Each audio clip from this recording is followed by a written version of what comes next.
ordinarily when we take showers, we use this tap here. And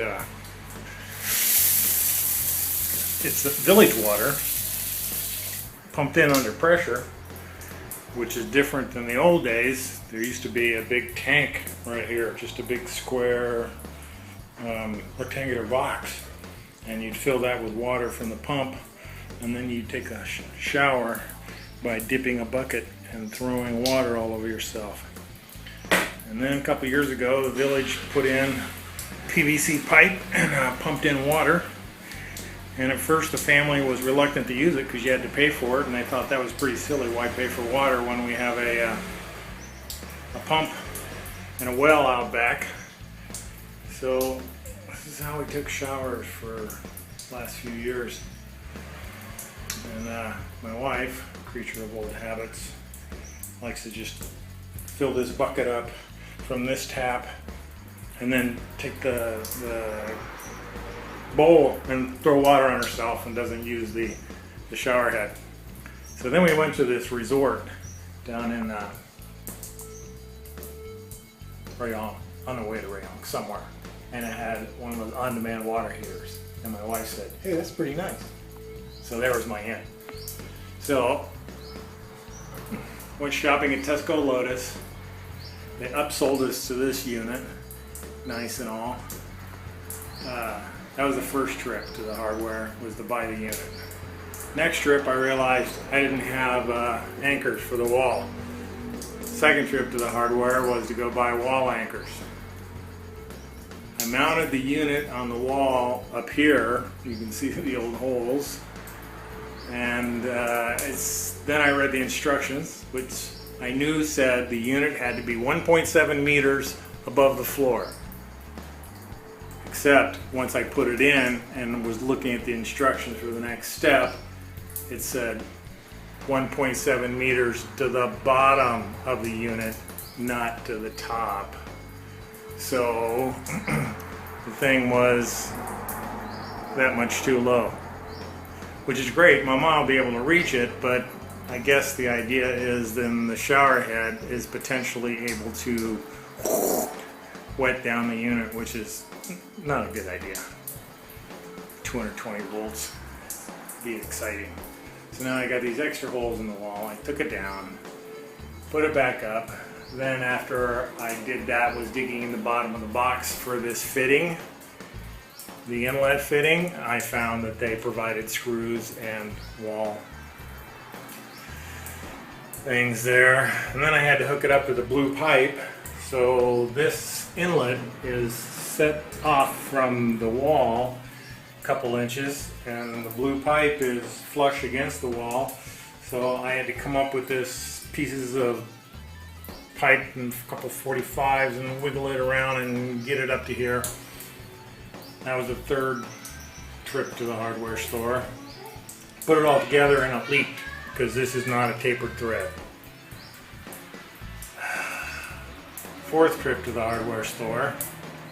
Got this fitting, but it's really shallow, and these threads here have already been cross-threaded, and it's not leaking at the moment.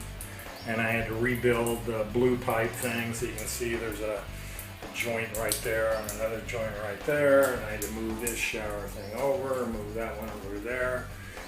But it's up and almost running. Next thing was the electric, which I had to run a hole back through the wall over there.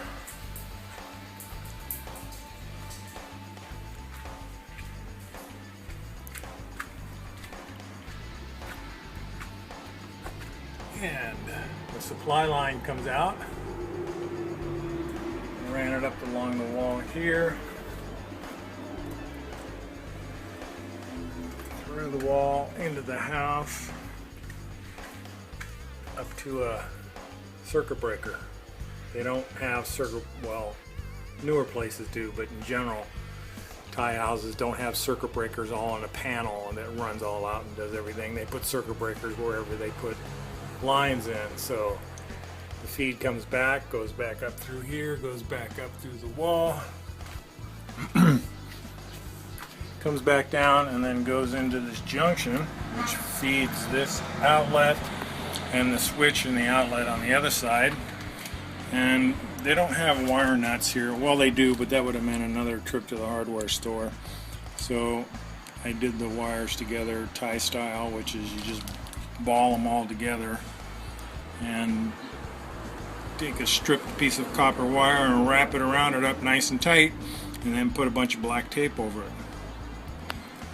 The other pain in the ass for this job was it needed to be grounded. So there's a ground wire that runs off there, back through the kitchen. There's no ground for the house, nothing's grounded. Standard American European houses don't have it here. So I had to go get one. Hey, go and run the ground wire up along the roof. Neener. And down here, and then I'm going to put it in the ground right here.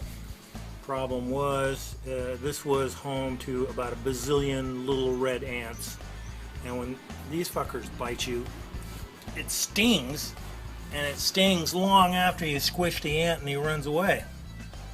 And they were everywhere, and I kept trying to brush them off and wash them off while I soaked the ground so I could get the rod in, and they weren't giving up. And I kept getting bit, and then my feet were all itching and driving me crazy. So it got dark, we had dinner, I quit for last night.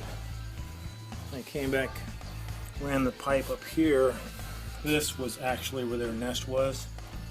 And this, when I knocked on this post to put in some wire nuts, wire keepers there, they came boiling out of this hole.